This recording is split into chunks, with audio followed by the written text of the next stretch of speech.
Hello, and welcome to show number 2345 of Eyes on Success, a weekly program covering a wide variety of topics of interest to people with vision loss. I'm Nancy Gudrun Torpey.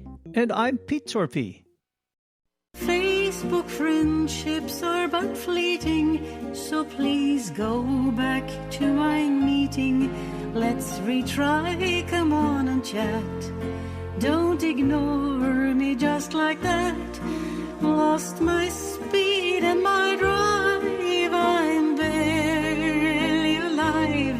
You're my icon. Let me download your love. Quit disliking me and let me download your love.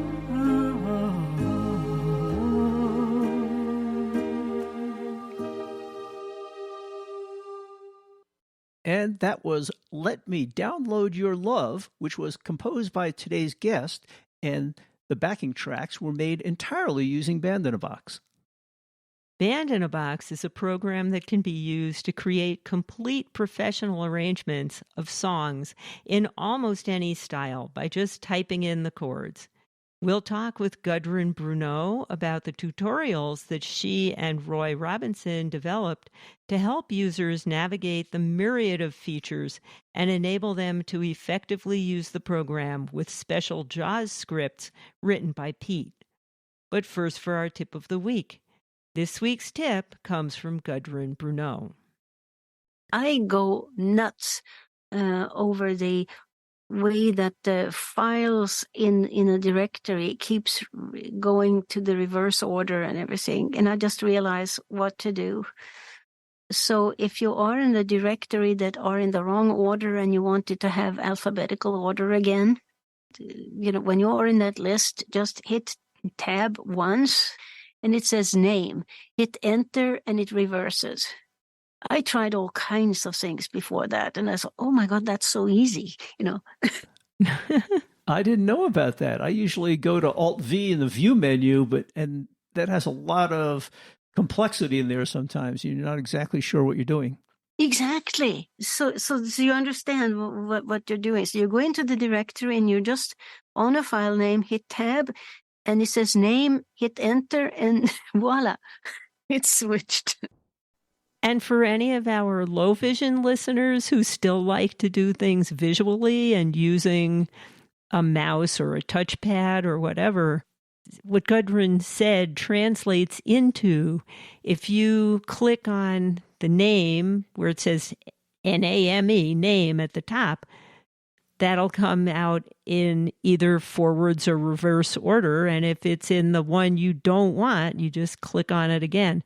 And the same for the create date or any other parameter that you want your files organized according to. Yeah, that'll be useful for even the non-musicians in the audience. Okay. Support for Eyes on Success is provided by Timecrest, an iPhone and Apple Watch fantasy story game that delivers plot twists and deep emotional punches while being 100% accessible with many voiceover-specific features. You can find more information at timecrest.com. That's TIMECREST.com. You are listening to Eyes on Success. Success, success, success, success, success. Let's start by meeting Gudrun. It's been a while since today's guest has been on Eyes on Success, but today she has some new, interesting resources to talk about.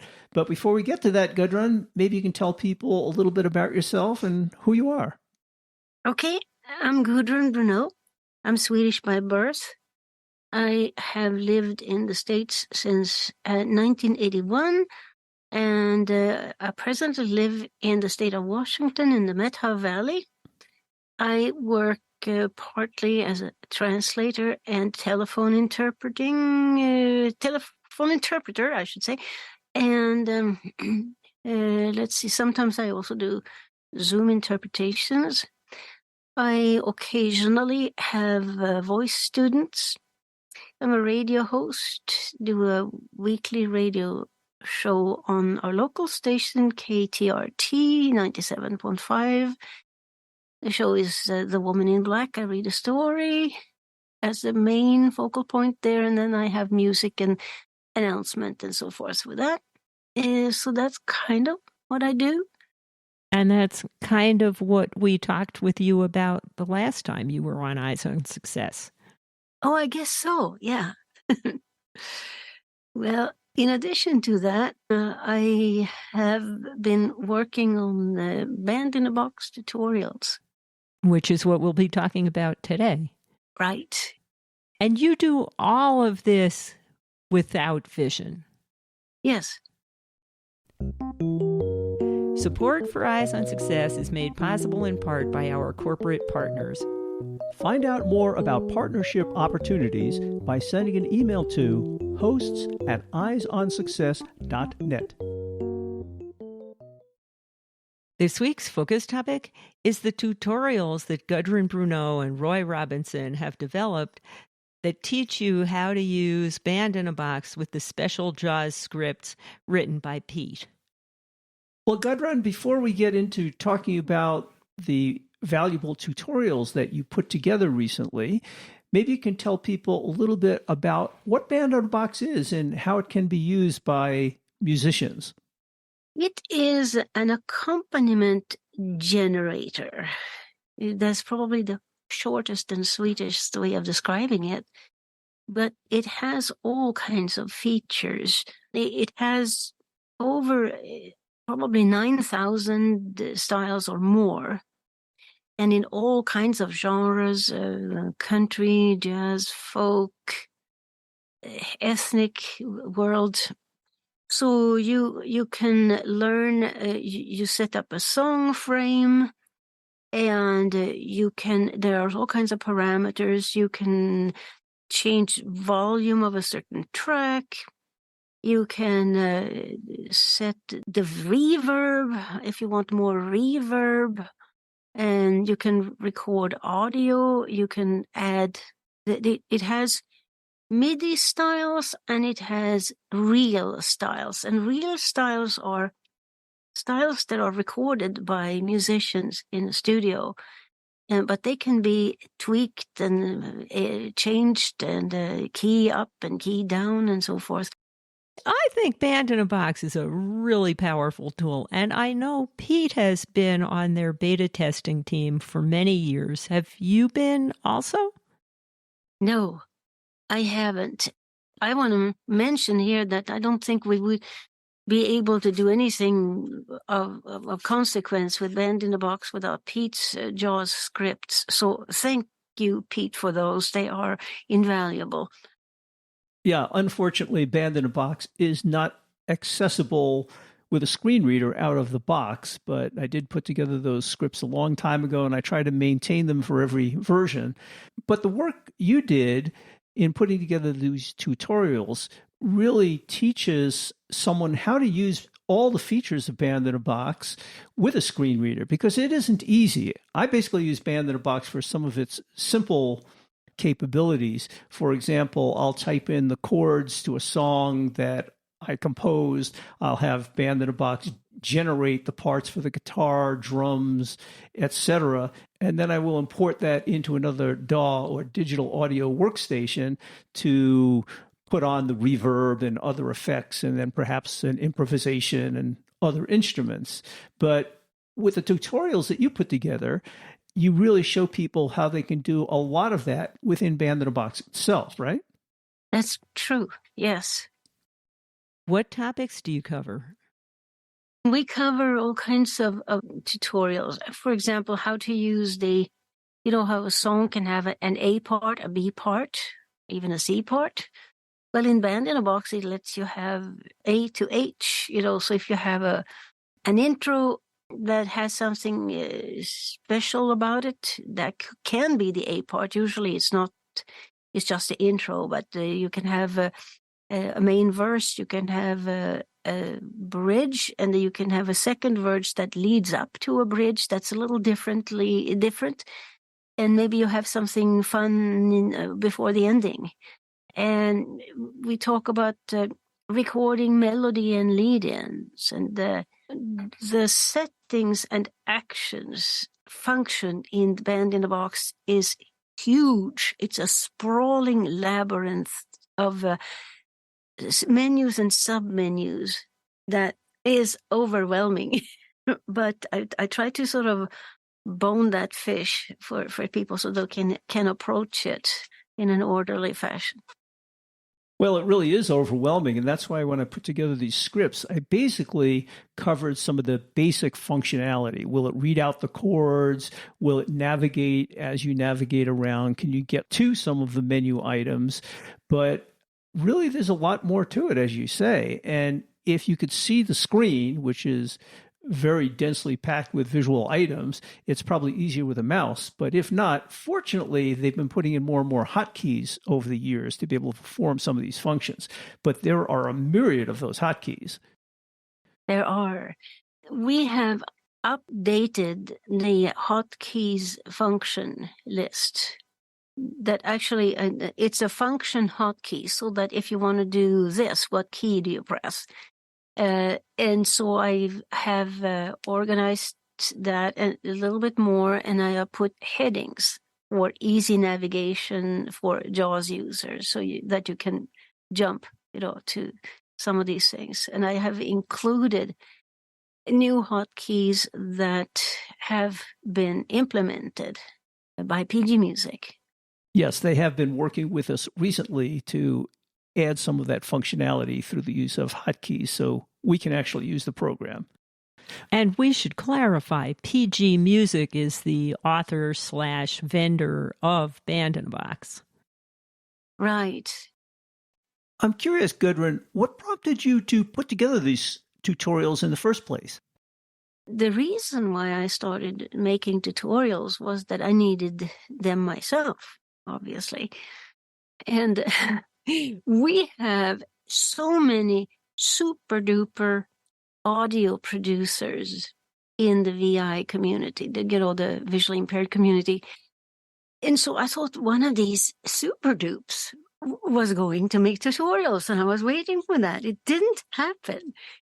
So, super dupes are usually busy doing their own great Titanic productions, so it became painfully clear to me that I had to do it. So I tried to engage PG Music. I said, can I have somebody to work with me for a couple of hours to find workarounds for things? I think the problem with my approach was that it was too nebulous. There was too big of a need everywhere. Where would they start? So that I then contacted the user forum and had a couple of discussions about different things, but I didn't find anybody to work with, and I almost gave up. And then I decided to try one last time, so I could say, I did it. I did it one more time. I tried everything. And lo and behold, a man from Pickering in Canada by the name of Roy R. Robinson responded.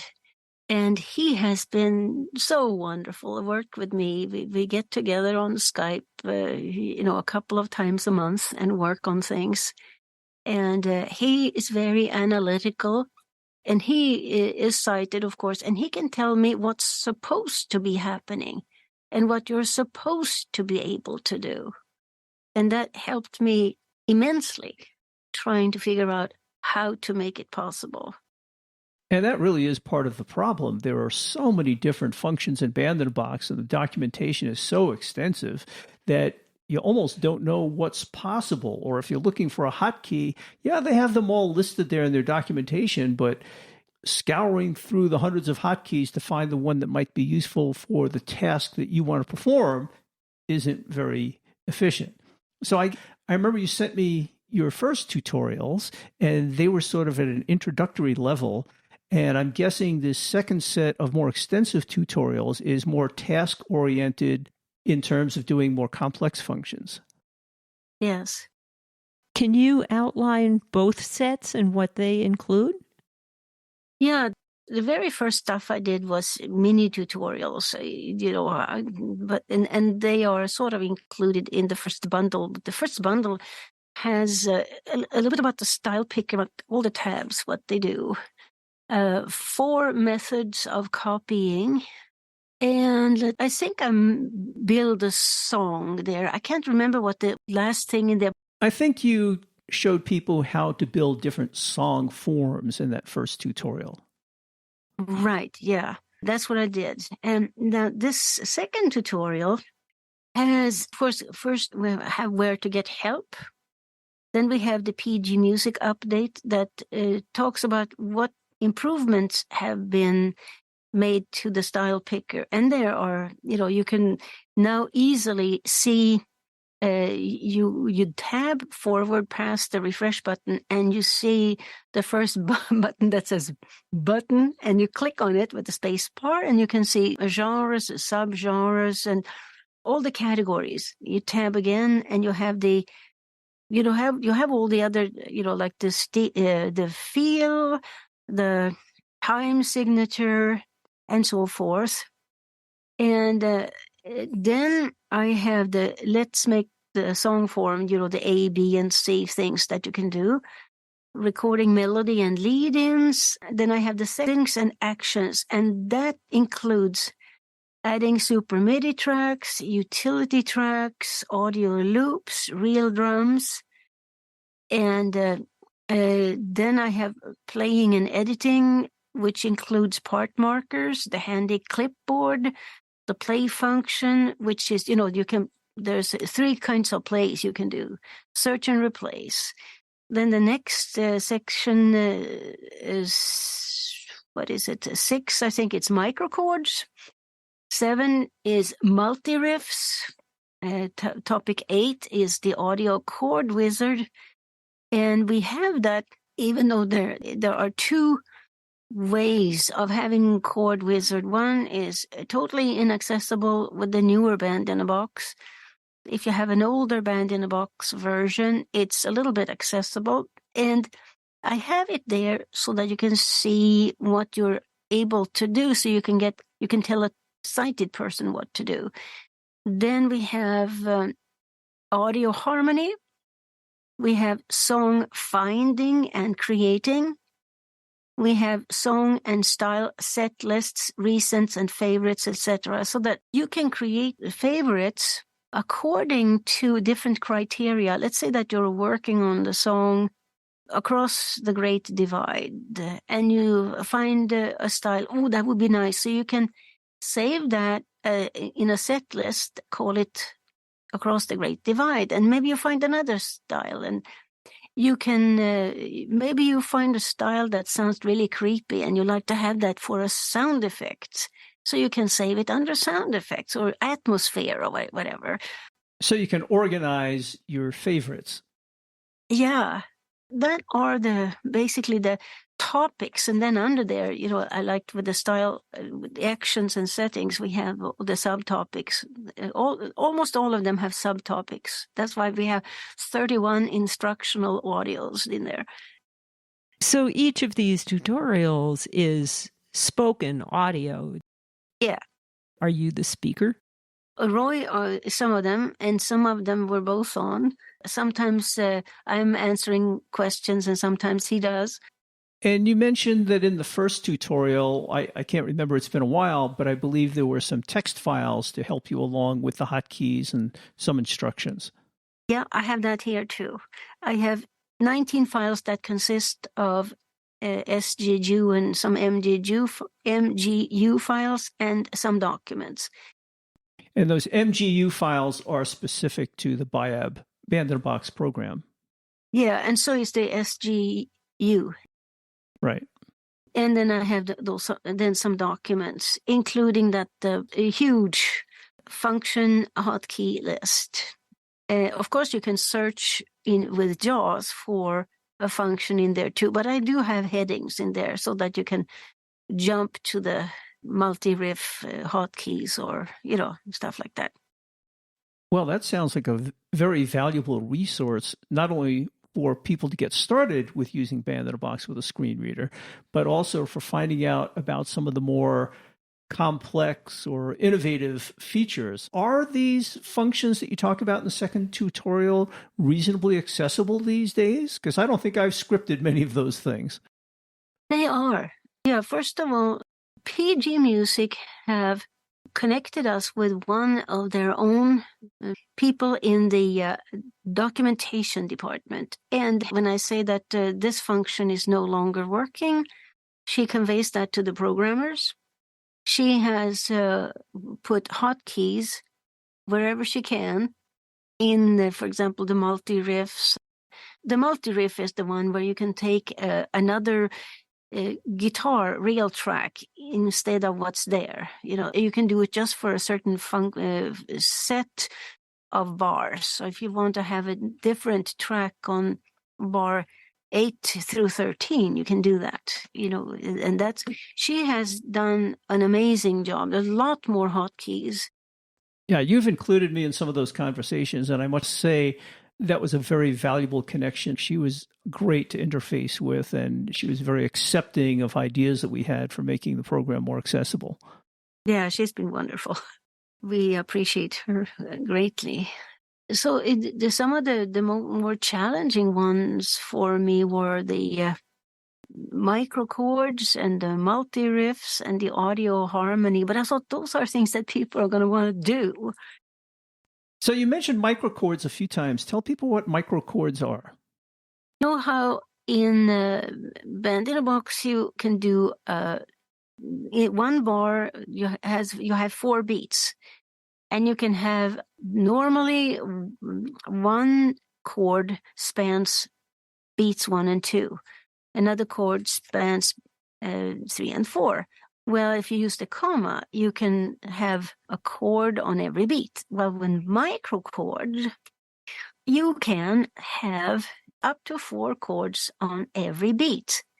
So let's say that you have a very slow song, and you want to do microchords on a couple of bars here. So you use the parentheses, open paren, and you do D, C, F, E, and paren. And now you will have 4 chords on that one beat. But there's a little bit more to, how to play. For example, if you don't do, you can do triplets too instead of 16th notes. So you can set that up in the microchords dialog. Great. So you've documented how to perform a number of these complex tasks in Band in a Box. What's left? Is there more stuff that you would like to document? This sort of was why I was working so hard of late. I was hoping to have covered enough so that we would be set for a while. But I'm sure there will be more stuff that will pop up, and who knows. Well, good luck with that project and keeping up with every new version of Band in a Box. Hopefully they don't change the UI too much. Oh, I hope so. And here are a few excerpts from the tutorials that we've been discussing in this program. In this tutorial, we're going to build a song, set the key and tempo in the regular song frame, Control N, Alt I. We're going to enter the chords necessary. We'll visit the song form maker and identify the sections. And finally, construct the form that will generate the song. Now let's jump into multi-riff. F8 takes us to multi-riff. This is a interesting feature, and it allows you to regenerate the real tracks for the bars and for the track that you wish to regenerate. Style picker current style is CROONR1. Stylist view CROONR1R4 SW8 110 Crooner Big Band W9 Part Horns Jazz 35 2015 RT2 42 Big Band Jazz Swing 1 of 72. You just heard Jaws announce the parameters for the style that we are going to use in today's tutorial. Adding pickup or lead-in notes. Typically, a pickup or lead-in is anything from a quarter note to 2 bars long. In this example, we'll make one that is half a bar long with beats 1 and 2 silent, 3 and 4 played by the melody instrument only.